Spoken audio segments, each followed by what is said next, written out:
야곱은 엄마 찬스를 이용해서 성공하려고 했던 사람이죠. 엄마와 짜고 자기 형 에서가 가진 장자권을 빼앗았습니다.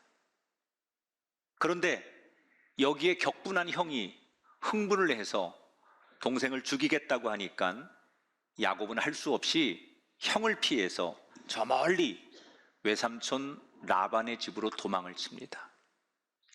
도망을 가는 그 과정 속에 노숙을 하게 되는데 거기서 하나님이 찾아오죠.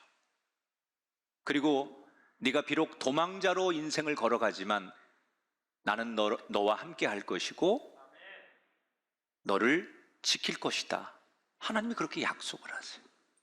이때 감격한 야곱이 하나님 감사합니다. 제가 반드시 이 고향으로 돌아와서 하나님의 집을 짓겠습니다.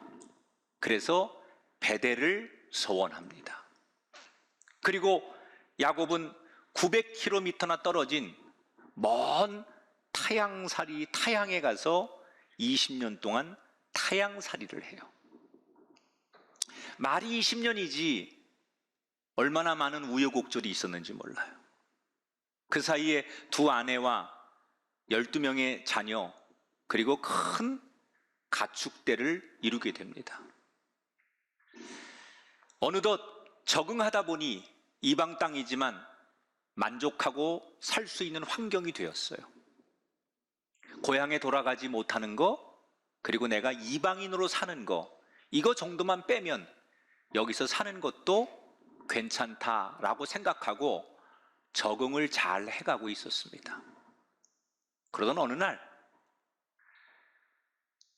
하나님이 야곱에게 찾아오셨습니다. 그리고 이렇게 말씀하시는 거예요. 네가 20년 전에 내가 너를 지키겠다고 약속했고 그 약속을 지켰더니 그 약속을 했을 때 네가 나에게 약속한 게 있지 않느냐? 베델에 하나님의 집을 짓겠다고 네가 약속하지 않았느냐? 그러면서 하나님께서 20년 만에 야곱에게 나타나서 그 약속을 지키기 위해 너의 고향으로 돌아가라, 이렇게 말씀하시는 거예요. 여러분 보세요. 우리는 하나님과의 약속을 잊고 있어도 하나님은 우리와의 약속을 잊지 않고 계시다는 거예요. 우리의 삶이 너무 분주하고 한 해를 마감하는 연말이 되어서 내 삶의 걸음에 맞춰서 살다 보니 하나님과 과거에 했던 약속, 또 하나님 앞에 품었던 생각들, 이런 것들이 다 우리 의식 속에 사라졌을지라도 하나님은 여전히 약속한 것을 기억하시는 분. 그러게 우리도 다시금 우리 삶을 돌아보며 내가 하나님 앞에 드렸던 약속이 무엇인지를 회복하는 이 연말이 되기를 주 이름으로 축원합니다. 그래서 이 야곱이 고향으로 돌아가기로 결심하는데 걸림돌이 하나 있는 거예요. 그건 바로 형 에서의 문제예요.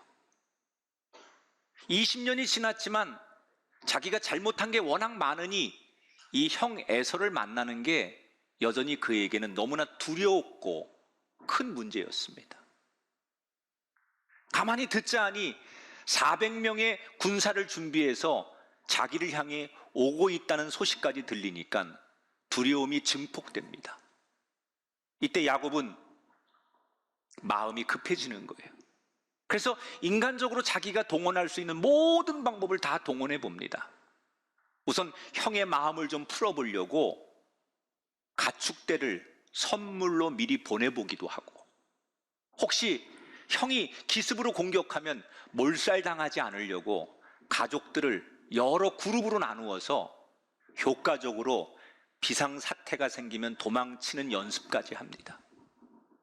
그러나 자기가 인간적인 방법을 다 동원했지만 마음이 놓이지 않던 야곱이 결국 뭘 해요?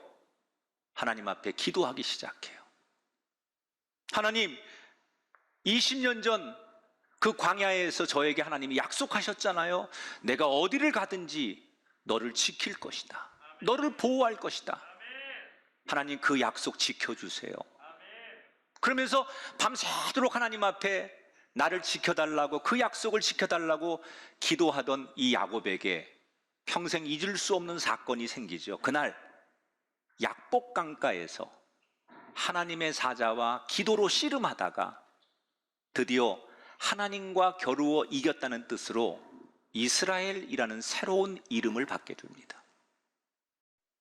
여러분, 이제 야곱에게는 하나님의 은혜로 자기 힘으로 감당할 수 없는 형의 문제가 하나님의 약속으로 다 이루어졌어요. 이제는 자기가 약속을 지킬 차례예요. 야곱의 약속은 뭐죠? 베델로 돌아가는 거예요. 그런데 이때 야곱이 이상한 행동을 하기 시작해요. 베델로 가려면 남쪽으로 내려가야 되는데 야곱은 반대 방향인 북쪽으로 올라가기 시작해요. 그리고 숫꽃이라고 하는 지역에서 잠깐 멈추더니 그냥 잠시 머무르는 줄 알았더니 아예 장막을 치고 가축을 위해서 우리간을 짓습니다. 그리고 거기서 한 2년 정도 머물다가 다시 옆에 세겜이라는 곳으로 옮기더니 이번엔 아예 땅까지 사고 거기서 제단을 쌓고 평생 살 것처럼 거기에 거주를 하기 시작해요.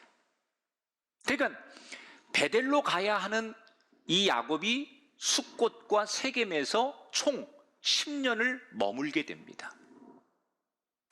자, 여러분, 하나님이 먼저 약속을 지켜주셨고 야곱은 베델로 가는 게 인생의 목표였는데 왜 중간에 숫꽃과 세겜에서 10년을 머무를 수밖에 없었는가?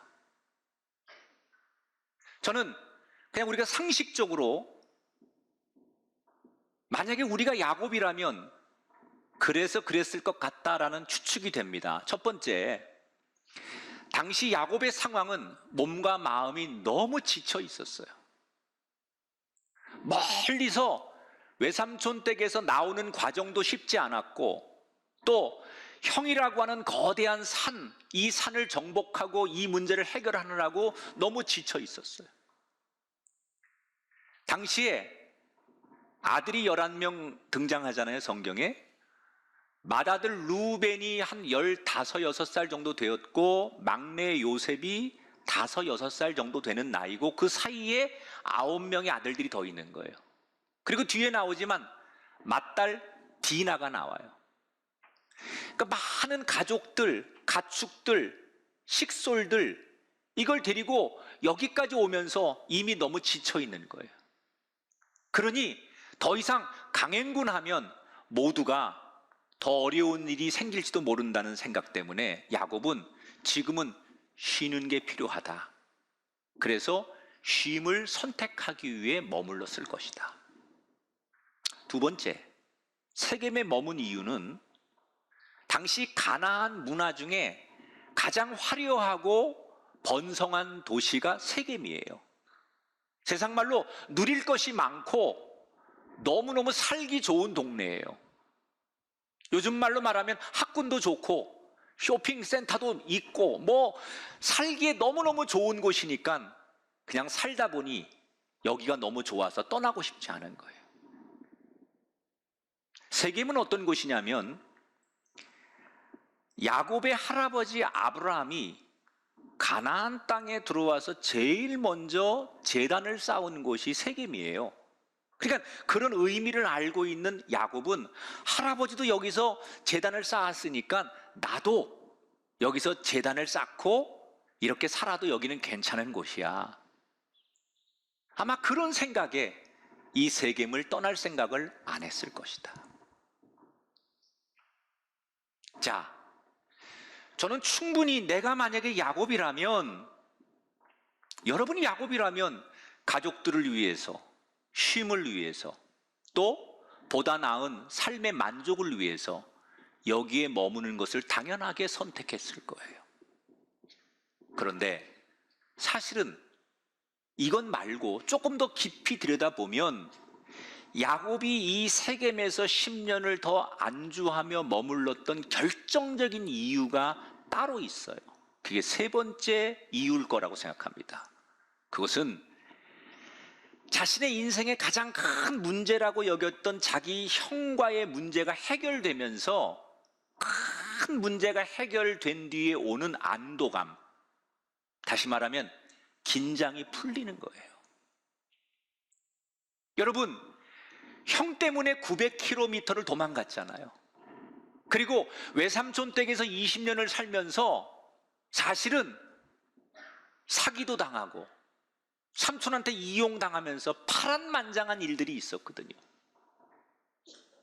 그리고 그 사이에 하나님의 천사와 씨름하면서 장애를 갖기도 하고, 그렇게 정말 하루하루가 고단하고 하루하루가 전쟁이었고 하루하루가 편한 날 없이 지난 20년을 살다가 어느 날 모든 문제가 한꺼번에 다 해결되고 나니까 사람이 긴장감이 풀어지는 거죠.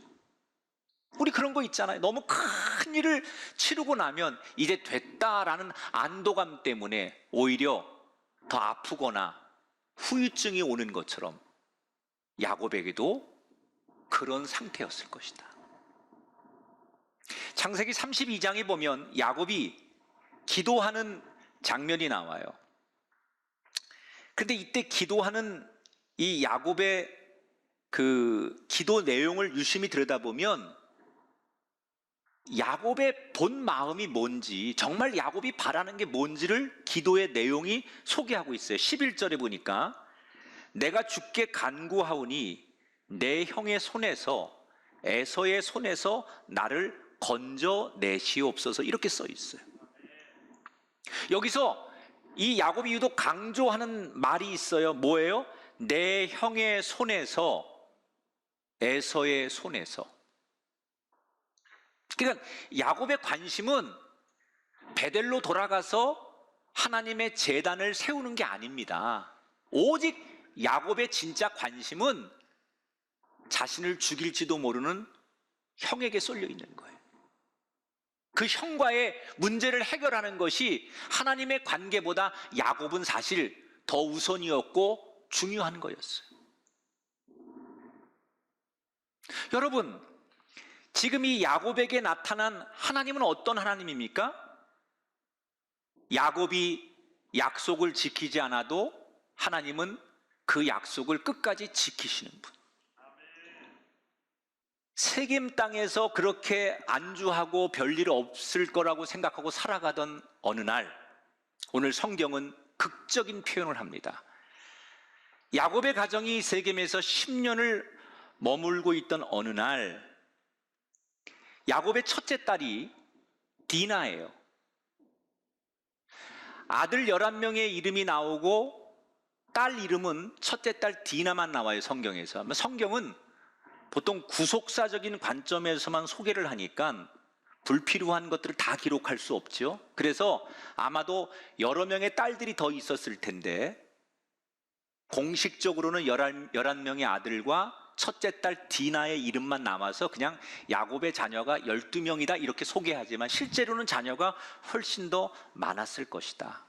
그런데 이 첫째 딸 디나가 이제 한참 커서 숙녀 나이가 됩니다. 10대 후반쯤 가장 아름다운 나이가 됐을 때 어떤 일이 생기느냐. 어느 날 도시에 나갔다가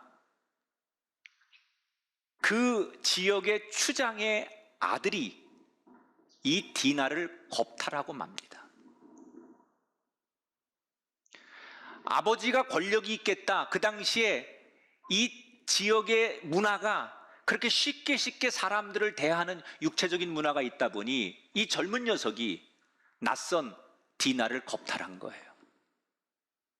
그런데 겁탈을 하고 나서 보니 자기가 만났던 이 상대 디나가 보통 지금까지 만났던 여인들과 다르다는 걸 알게 돼요.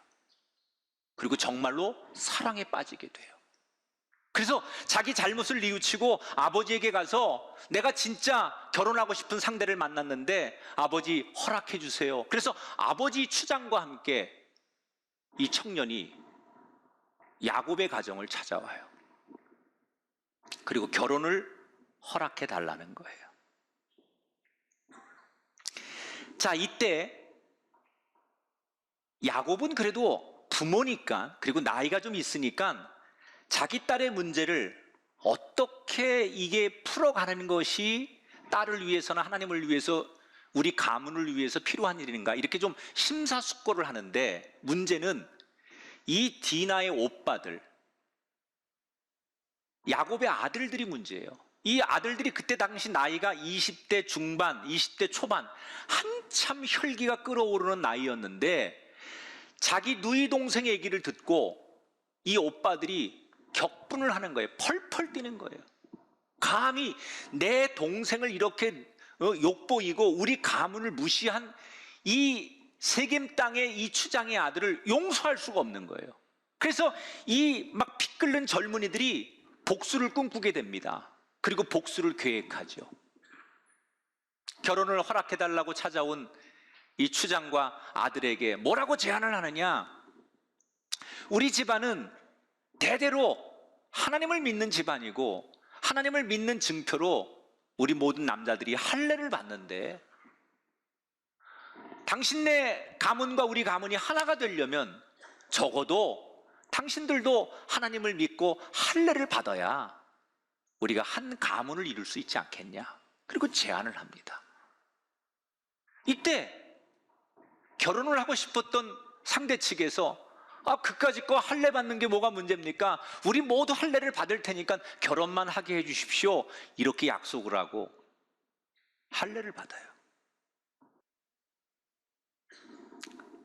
남자아이들 포경수술하면 제일 아플 때가 3일째입니다. 그때 막 이제 상처가 막 아물고 막 그럴 때 잘 걷지도 못하죠. 바로 그 3일째가 되던 날, 야곱의 아들들이 계획대로 칼을 차고 추장과 아들, 그리고 닥치는 대로 모든 사람들을 살육하기 시작해요. 엄청난 살인이 역사적으로 일어납니다. 아주 잔인하고 끔찍한 복수가 펼쳐지게 되는데, 사실은 이 사건이 야곱의 가문에 엄청난 사건이에요. 단순히 사람을 죽여서 살인을 한 게 아니라, 이 사건은 자신들의 복수를 위해서 가장 신성한 언약인 할례를 속임수와 살육의 도구로 삼은 거예요. 이 사건은 걷잡을 수 없이 커집니다. 야곱이 이 사실을 뒤늦게 알아요. 아들들이 이 엄청난 사건을 저지른 것을 아버지가 뒤늦게 알고서 분노하지만 이미 물이 엎질러졌습니다. 그 사이 그 가나안의 다른 부족들이 이 야곱의 가정에서 저지른 일을 놓고 그냥 둘 수 없다. 그래서 군사들을 다 모으면서 야곱의 가족들을 완전히 없애기로 결심을 합니다. 여러분, 야곱의 입장에서는 형이라고 하는 에서의 문제가 자기의 인생에서 가장 큰 걸림돌이고, 이 문제가 자신의 인생의 가장 큰 위기인 줄 알았는데 하나님께서 그 위기를 넘기게 해주셨는데 더 큰 위기가 온 거예요. 이제는 형이 문제가 아니라, 형의 분노가 문제가 아니라 자기 집안이 완전히 멸망당하게 생긴, 그 주변에 가나안의 부족들이 가만 놔두지 않겠다고 전부 일어나니까 야곱의 이 가문은 완전히 도간에 든 쥐였어요. 인생 최대 위기를 만난 거예요. 정말 인간의 방법, 사람이 할 수 있는 모든 걸 동원해도 길이 없는 최대의 어려움을 만납니다. 이때 10년 만에 하나님이 야곱에게 다시 나타나요. 그리고 지금 인생 최대의 위기를 만난 야곱에게 뭐라고 말씀하시느냐? 베델로 올라가라. 그리고 그곳에서 제단을 쌓아라. 이 말에 야곱은 선택의 여지가 없어요. 그래서 온 가족들을 모아놓고 너희들이 가지고 있는 하나님이 기뻐하지 않는 우상과 같은 것들을 다 버리고 자신을 정결하게 하고 의복을 바꿔 입고 우리 모두 베델로 올라갈 것이다. 그리고 모든 것을 청산하고 다 내려놓고 베델로 올라가요. 자, 여기서 제가 여러분에게 한 가지 성숙한 그리스도인이 사건을 바라보는 관점에 대한 얘기를 좀 하고 싶어요. 우리는 이 사건을 접하면서 야곱이 순종하지 않고 야곱이 약속을 지키지 않았기 때문에 하나님께서 디나가 강간도 당하게 하시고 그렇게 큰 살인의 징계를 내리신 거야. 이렇게 하나님이 벌을 주신 거야. 이렇게 하나님을 여러분 의도하지 않게 여러분이 하나님을 그렇게 매도하면 안 된다. 건강한 그리스도인은 이 하나님이 징계를 내리셨다, 하나님이 벌을 주셨다. 특히 우리가 남의 불행, 남의 가정의 아픔을 보면서 저 사람 저거 하나님 앞에 벌 받은 거야, 저 사람 저렇게 하나님 영광을 가리니까 하나님께서 치신 거야. 절대로 그렇게 얘기해서는 안 된다. 그런 생각하면 안 된다. 사실 우리 인간에게 일어나는 비극은 하나님의 징계보다는 우리의 잘못된 선택에서 파생된 결과물인 경우가 더 많아요.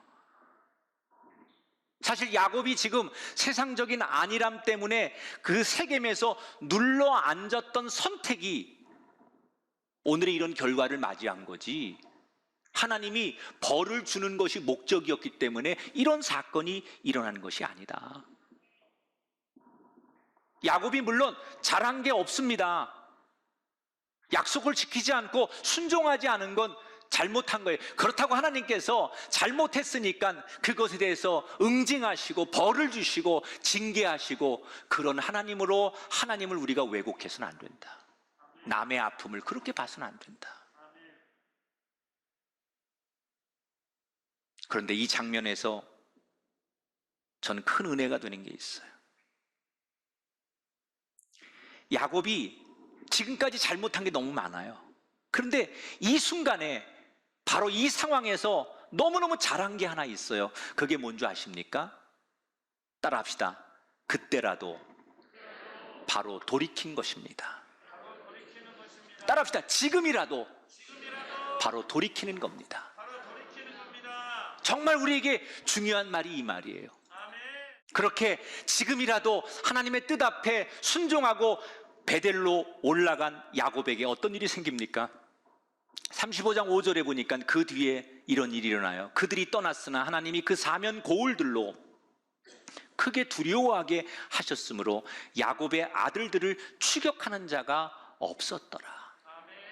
하나님이 지키시고 하나님이 그 적들의 마음에 두려움과 그들의 마음을 어루만지시니까 더 이상 복수할 생각하지 않고 때로는 두려운 생각을 갖게 만들어서 야곱을 추적하거나 야곱의 가문과 싸우지 않도록 만드셨다는 거예요.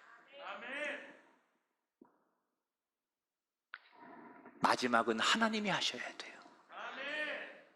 우리가 사람의 마음을 움직이는 것이 아니라 우리가 노력하고 그 마지막에 그의 마음을 어루만지시는 것은 하나님의 몫이라는 거예요. 여러분 비즈니스를 하시든 세상에서 누군가를 설득해야 되건 여러분이 원하는 걸 얻기에 여러분 많은 노력하지만 그 노력 뒤에 마지막에는 하나님이 그 사람의 마음을 어루만지는 은혜가 여러분에게 있게 되기를 바랍니다. 이것을 경험할 수 있어야 돼요. 이 야곱이 약복강에서 새 이름을 얻었다고 했잖아요. 그 이름이 뭐라고요? 이스라엘. 그런데 하나님이 그 새 이름을 주신 다음에 그 이름을 처음 부르신 때가 언제인 줄 아십니까? 이름을 줬어요. 너 지금부터 이름이 이거다라고 새 이름을 주신 다음에 그 이름을 불러주신 것은 그들이 편안하게 살던 세겜의 10년이 아니에요. 그때는 한 번도 하나님이 그 이름을 불러주지 않아요. 자기의 만족, 쉼이 있고 살기에 넉넉하고 환경이 좋은 세겜에서는 하나님이 한 번도 이스라엘이라고 이름을 부르지 않아요. 언제 불러주는지 아십니까? 모든 것 다 내려놓고 베델로 올라갔을 때 비로소 하나님이 공식적으로 처음으로 그의 이름을 이스라엘이라고 불러주십니다.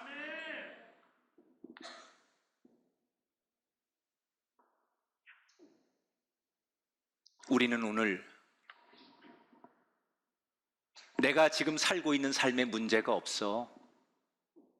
자식도 잘 크고 있고 내가 일하고 있는 것도 잘 되고 있고,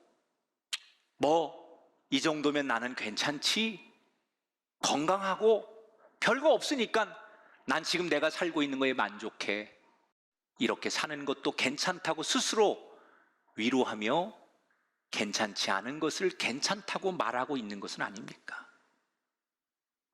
세상에 잠시 눌러 앉았다가 하나님의 때를 놓치는 사람들이 되지 마십시오.